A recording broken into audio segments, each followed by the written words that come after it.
নমস্কার বন্ধুরা, আমার চ্যানেল লিভ উইথ দীপিকাতে সবাইকে স্বাগত। দেখো, সকাল সকাল উঠে ছেলে টিফিন করতে রান্নাঘরে চলে এসেছি। আজ একটা কুকিং ব্লগ নিয়ে তোমাদের সঙ্গে হাজির হয়েছি। তারপর চাটা করে নিলাম আর ছেলে স্কুলে চলে গেল। দেখতে দেখতে কত বড় হয়ে গেল।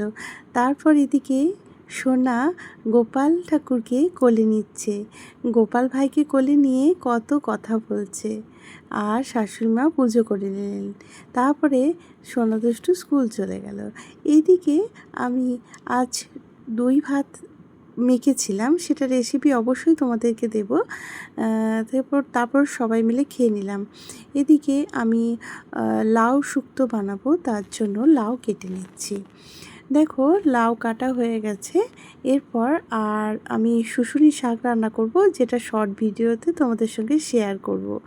এরপর দেখো, লাউটাকে প্রথমে আমি অল্প প্রেসারে একটা সিটি দিয়ে নুন দিয়ে সিদ্ধ করে নিয়েছি। এদিকে আমি একটা পেস্ট বানাবো, তার জন্য পোস্ত নিয়ে নিয়েছি আর আদা কাঁচা লঙ্কার একটা পেস্ট বানিয়েছিলাম। এরপর সর্ষের তেলের মধ্যে বড়িগুলিকে লাল লাল করে ভেজে তুলে রেখে দিয়েছি। এরপর ওই কড়াইয়ের মধ্যে 5 ফোড়ন, তেজপাতা, শুকনো লঙ্কা দিয়ে দিয়েছি আর একটু আদাও দিয়ে দিয়েছি। এরপর ভালো মতো করে নাড়াচাড়া করে নিয়েছি। এরপর দেখো, ভাজা হয়ে গেলে আমি আদা, পোস্ত আর কাঁচা লঙ্কার যে পেস্টটা ছিল সেটা দিয়ে দিয়েছি। এবার ভালো মতো করে নাড়াচাড়া করে লাউ সেদ্ধটিকে দিয়ে দিয়েছি।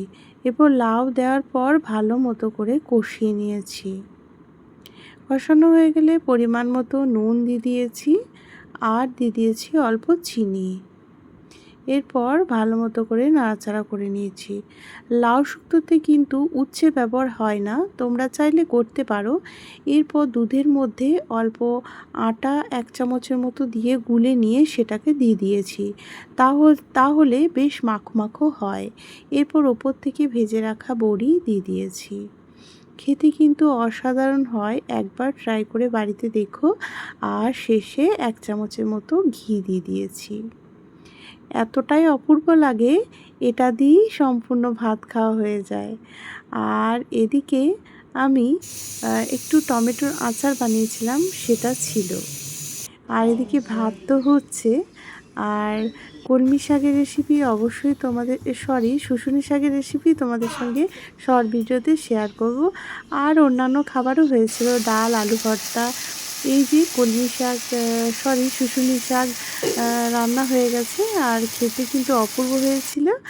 আর শেষে একটু ডিমের অমলেট করে নিয়েছিলাম।